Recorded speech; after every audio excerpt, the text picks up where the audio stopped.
Hello dear student, welcome to our channel. हमने एक पिछली वीडियो डाली है जिसमें क्लास 10th और क्लास 12th के बोर्ड एग्ज़ाम से असंतुष्ट छात्रों के लिए रीटोटलिंग, रीवैल्यूएशन और फोटोकॉपी के संबंधित हमने कुछ डिस्कशन किया है।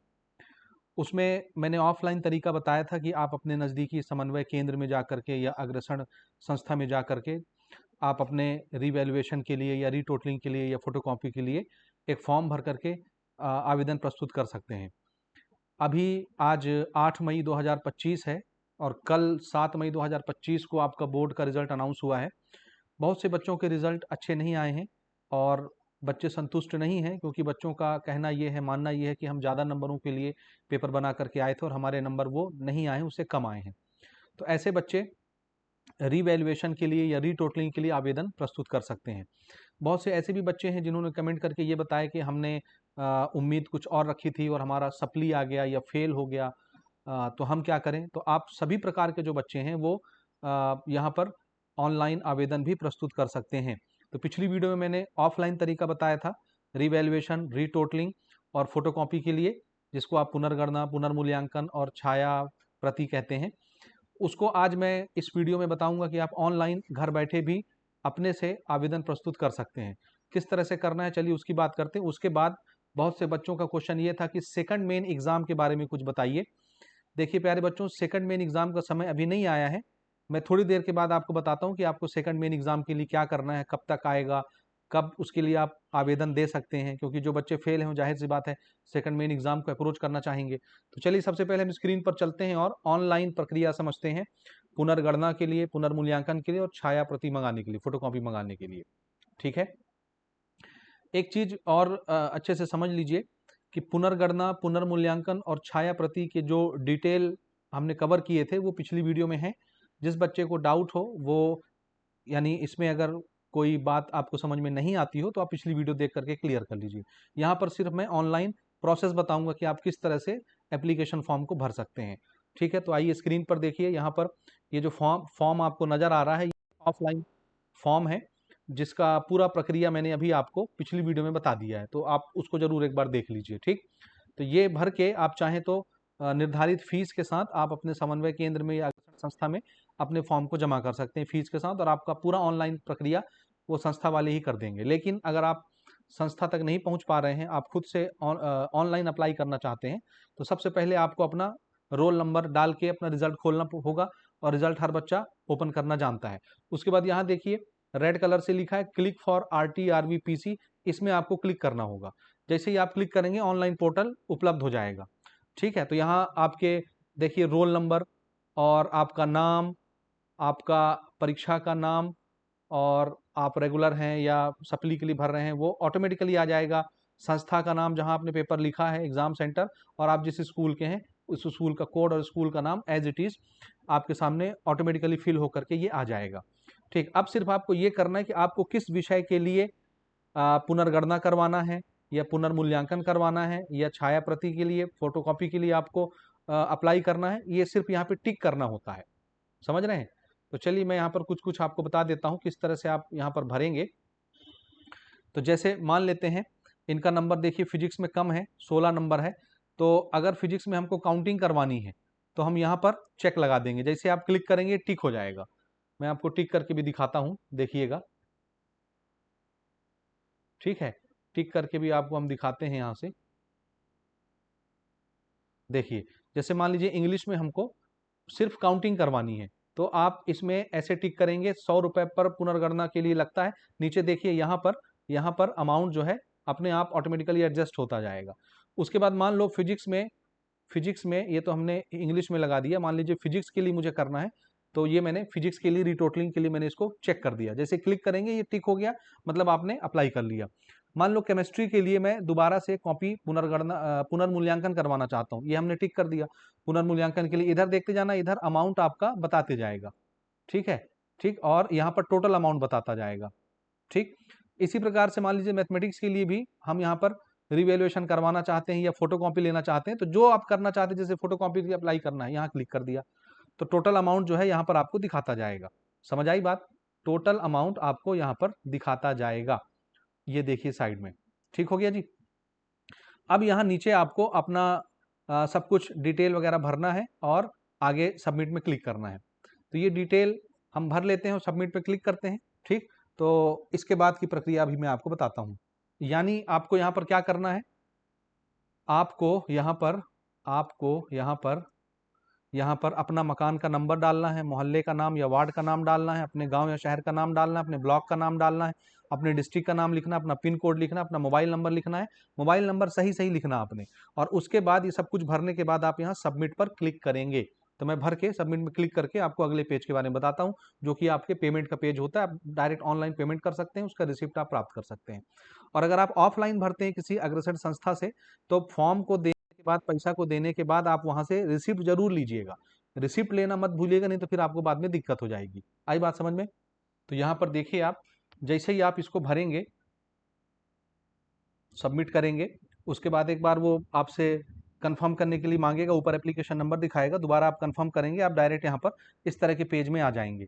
और आपको यहाँ पर टोटल अमाउंट देखने को मिलेगा। आप चाहें तो यहाँ से संशोधन कर सकते हैं, यानी फिर से चीज़ों को एडिट कर सकते हैं, करेक्ट कर सकते हैं।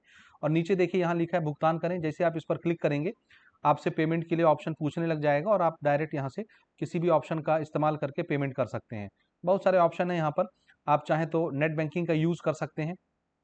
ठीक है, बहुत सारे ऑप्शंस अवेलेबल रहते हैं, कोई भी एक ऑप्शन का इस्तेमाल करके आप यहाँ पर पेमेंट कर सकते हैं। आप नेट बैंकिंग यूज़ करके पेमेंट कर सकते हैं, या डेबिट कार्ड जो आपके एटीएम कार्ड होते हैं उससे पेमेंट कर सकते हैं। ठीक है, या यूपीआई से आप पेमेंट कर सकते हैं। यूपीआई यानी आजकल जो आप गूगल पे, फोन पे, भीम पे, ये सारी चीज़ें चलाते हैं, इनका इस्तेमाल करके आप पेमेंट कर सकते हैं। ठीक है, तो किसी एक पर हम यहाँ से आगे बढ़ते हैं, यूपीआई पेमेंट, क्योंकि इसको लगभग हर बच्चा यूज़ करता है। तो हम यूपीआई पर क्लिक करते हैं। यहाँ पर आपके रेफरेंस नंबर वगैरह आएंगे और कंफर्म करने के लिए पूछेगा। तो अगर आप गूगल पे या फ़ोन पे से पेमेंट करना चाहते हैं, यहाँ क्लिक करिए और अपना यूपीआई आईडी डाल दीजिए, या क्यूआर कोड पे क्लिक करिए। ठीक है, क्यूआर कोड पर क्लिक करिए, क्यूआर कोड आपके सामने आ जाएगा। अपने मोबाइल फ़ोन को ओपन करेंगे, फ़ोन पे, गूगल पे, कुछ भी, और ये जो आपके सामने कोड दिया हुआ है, बार कोड जो है, इस क्यूआर कोड को आप स्कैन करेंगे, आपके फ़ोन पे पर ही पूरी पेमेंट की डिटेल आ जाएगी। 1100 अमाउंट वहाँ पर आपको दिखेगा, आपको पेमेंट करना अपना पिन कोड डाल के, और बस पेमेंट हो गया। जो भी रेफरेंस नंबर वगैरह मिलेगा उसको नोट कर लेना है। तो ये ऑनलाइन प्रोसेस हो गया आरटी आरवी के लिए अप्लाई करने के लिए। ठीक है, आई होप आपको ये समझ में आ गया होगा। इसके बाद प्यारे बच्चों, हम बात करेंगे ऐसे बच्चों के बारे में जिनका ये कहना था कि सेकंड मेन एग्जाम कब भराएगा उसका फॉर्म। तो प्यारे बच्चों याद रखो, आज की तारीख है अ, आज की तारीख है 8 मई। ठीक है, या ऐसे समझिए 7 मई को आपका रिजल्ट आया है। 7 मई को ना, 7 मई, ध्यान से सुनिएगा मेरी बात। 7 मई 2025 को रिजल्ट डिक्लेयर हुआ। इसमें 15 दिन का समय आपको दिया जाएगा, क्या करने के लिए? रिटोटलिंग करवाने के लिए, रिवैल्यूएशन करवाने के लिए, या फोटोकॉपी मंगवाने के लिए। 7 दिन का समय, और ये समय मिला जुला के आपको ले जाएगा 22 मई तक।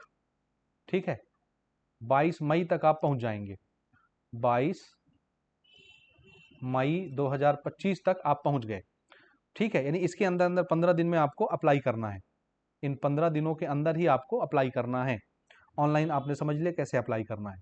ठीक, अब इसके बाद जब 22 तारीख खत्म हो जाएगी, उसके बाद से आपके जो आवेदन आएंगे उस पर फिर काम होना शुरू हो जाएगा, और इसके लिए लगेंगे ऑलमोस्ट 1 महीना। हालांकि 1 महीना से भी ज्यादा का समय लगता है। 1 महीना का टाइम आप मान लीजिए, 1 से 1.5 महीना। ठीक है, अब इस 1 से 1.5 महीने के बाद आपके आरटी आरवी और पीसी का रिजल्ट आएगा। समझ रहे हैं? इसका रिजल्ट कब आएगा? 1 महीने के, 1.5 महीने के बाद। 1 से 1.5 महीने के बाद इसका रिजल्ट आएगा, अभी रिटोटलिंग का, रिवैल्यूएशन का। 1 से 1.5 महीने के बाद, मैं बार बार बोल रहा हूँ। ठीक है, तो 22 मई से सीधा सीधा आप 22 जून पहुंच गए। 1 महीना भी अगर हम लेते हैं, 25 जून तक आप पहुंच गए।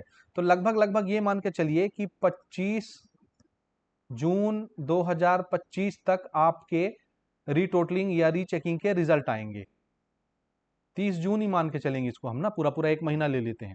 ठीक है, तो 25 जून से 30 जून के बीच में आपके इसके रिजल्ट आएंगे। इसके रिजल्ट के बाद फिर आपकी बनेगी फाइनल मेरिट लिस्ट।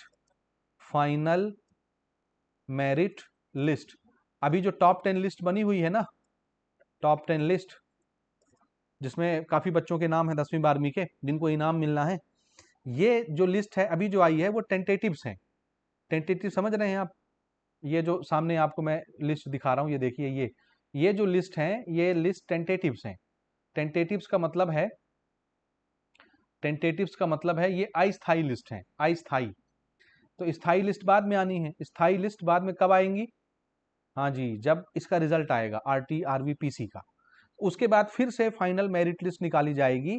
और जिन बच्चों के नंबर कंसिस्टेंटली कम रह गए हैं, अगर उनके नंबर बढ़ते हैं तो वो भी मेरिट लिस्ट में शामिल हो जाएंगे। उसके बाद फिर फाइनल मेरिट लिस्ट बनेगी। लेकिन अभी जिन बच्चों का मेरिट लिस्ट में नाम है, उन बच्चों का नाम यथावत रहेगा, उनका नाम हटेगा नहीं। यानी जिसका एक बार मेरिट लिस्ट में नाम पहुंच गया फिर वो हटता नहीं है, याद रखिएगा।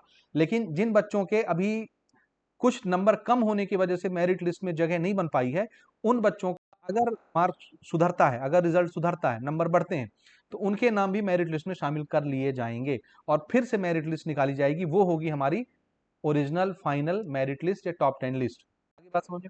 उसके बाद जब ये लिस्ट निकल जाएगी, समझते जाइएगा, उसके बाद फिर आपके सेकंड मेन एग्जाम के लिए नोटिफिकेशन जारी होगा।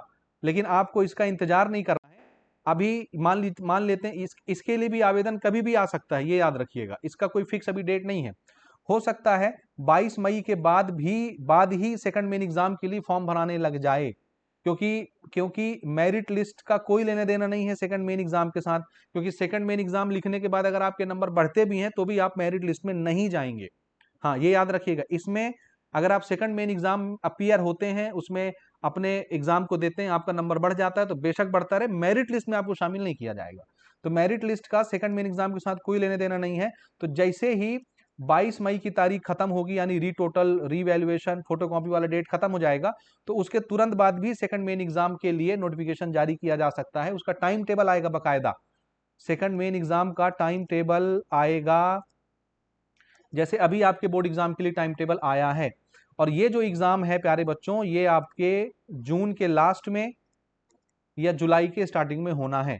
तो मैंने पहले से आपको बता दिया है, सेकंड मेन एग्जाम के लिए आपको वेट नहीं करना है। जैसे ही उसके फॉर्म को भरने की डेट आएगी, हम वीडियो बना करके आपको बता देंगे, आपको परेशान नहीं होना है। जिन बच्चों का सप्ली आया है या फेल आया है, उनको तो जाहिर सी बात है सेकंड मेन एग्जाम के लिए ही जाना पड़ेगा। तो आप अपना टाइम गवाए बगैर अपनी तैयारी अभी से शुरू करिए। आपके पास 2 महीने का समय है, अभी पूरा पूरा मई बचा हुआ है, पूरा पूरा अभी आपके पास जून बचा हुआ है, और 2 महीने की तैयारी, बहुत अच्छी तैयारी की जा सकती है। और अच्छे नंबरों से आप अपने बिगड़े हुए पेपर को, या जिसमें आप फेल हो चुके हैं या जिसमें आपका सप्लीमेंट्री आया हुआ, उसको निकाल सकते हैं। ठीक है, तो मुझे उम्मीद है कि सेकंड मेन एग्जाम वालों का जो क्यूरी था, क्वेश्चन था, वो यहाँ रिजॉल्व हो चुका है। ठीक बात। फिर भी अगर आपको कोई बात रह जाती, नहीं समझ में आती, तो आप कमेंट करिए। लेकिन ये याद रखिएगा, अभी 22 मई से पहले पहले सेकंड मेन एग्जाम का फॉर्म नहीं निकलेगा, नहीं भराएगा। 22 मई के बाद ही भराएगा, क्योंकि 22 मई तक आपका रीटोटलिंग और रिवैल्यूएशन के लिए, फोटोकॉपी के लिए आवेदन मंगाए जा रहे हैं। यहां तक समझ गए आप? उसके बाद ही फिर सेकंड मेन एग्जाम का एप्लीकेशन चालू होगा। तो आई होप आपको बातें समझ में आ गई होंगी। तो इस वीडियो में इतना ही है, इसको शेयर करना बिल्कुल मत भूलिएगा। मिलते हैं अपन अगली वीडियो में किसी अगले अपडेट के साथ। ठीक हो गया जी?